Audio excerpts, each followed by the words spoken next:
독일에서 태어났지만 자신이 하고자 한 음악을 영국에서 마음껏 펼쳤던 굉장히 또 적극적이었던 작곡가가 있었다면 이제는 18세기 또 넘어가서 독립적인 예술가를 꿈꿨는데 그 세상을 보지 못하고 35살에 세상을 떠난 천재 작곡가, 바로 모차르트의 이야기입니다.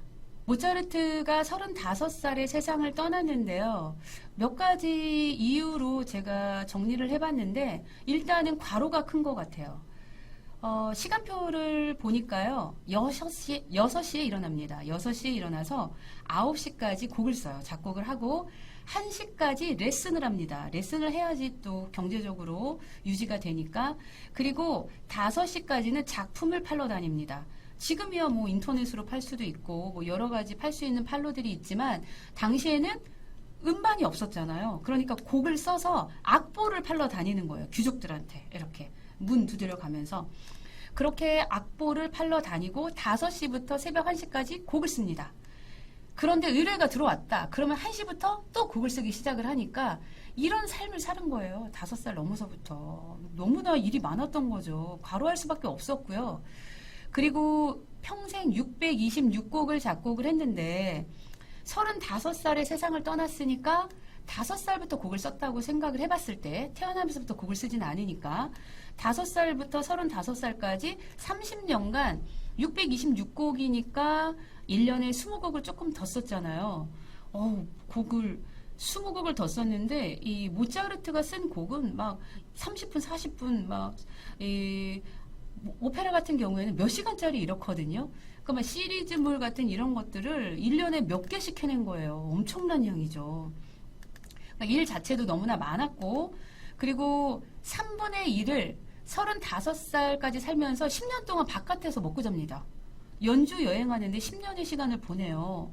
5살부터 연주 여행을 다녔으니까 아기가 엄마 밑에서 정말 엄마가 먹여주는 밥을 먹고 커도 시원찮을 바에 정말 무서운 사람들 앞에서 눈 가리고 막 연주하고 이런 테스트를 받아가면서 10년 동안 연주를 했는데 지금이야 KTX도 있고 뭐 아스팔트 쫙 깔려 있고 뭐 이렇게 있지만 당시에 그런 거 없죠. 산길을 막 나무를 헤쳐가면서 마차 타고 배 타고 그렇게 영국 가서 공연하고 파리 가서 공연하고 모차르트 일기를 보니까 마차를 비싼 걸 못 빌리죠. 그래서 산 돌멩이에 산을 다니면서 마차가 쿵쿵쿵쿵 찧어서 엉덩이가 짓물러서 고림이 떨어져가지고 모차르트가 이렇게 두 손으로 엉덩이를 받치고 있었다는 그런 문구가 있을 정도로 너무 혹독한 어린 시절을 보냈던 것 같아요. 그것도 모차르트가 일찍 또 세상을 떠나게 된 이유 중에 하나가 아닐까.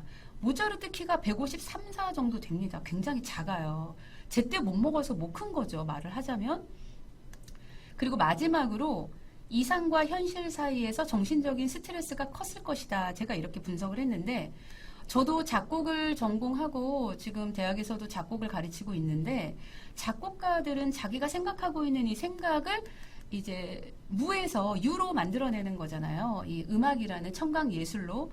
그런데 내가 생각한 모차르트도 그랬을 것 같아요. 이런 곡을 쓰고 싶은데 내가 하고자 하는 음악을 하게 되면 가족들이 굶어 죽는 거예요. 그리고 귀족들이 원하는 음악을 쓰지 않으면 레슨도 들어오지 않고 경제적으로도 궁핍해지죠. 그렇다 보니까 쓰고 싶은 음악과 써야 되는 음악 사이에서 굉장히 스트레스가 많았을 것 같아요.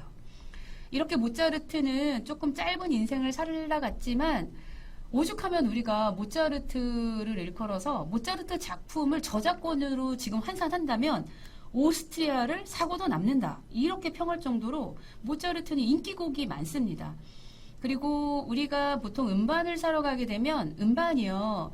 교향곡이 있고 보통 꽂혀져 있는 순서가 교향곡이나 그 다음에 협주곡 같은 곡이 있고요. 그리고 실내악곡이나 솔로곡, 악기곡이 끝나고 나면 성악곡이 시작을 하거든요. 마지막에 종교곡이 있는데 모차르트는 거기에 다 꽂혀 있습니다. 모든 음반이. 그래서 유명한 오페라도 있고 유명한 콘체르토도 많고 유명한 교향곡도 많고 유명한 또 세레나데도 많고 정말 다재다능한 음악가였어요.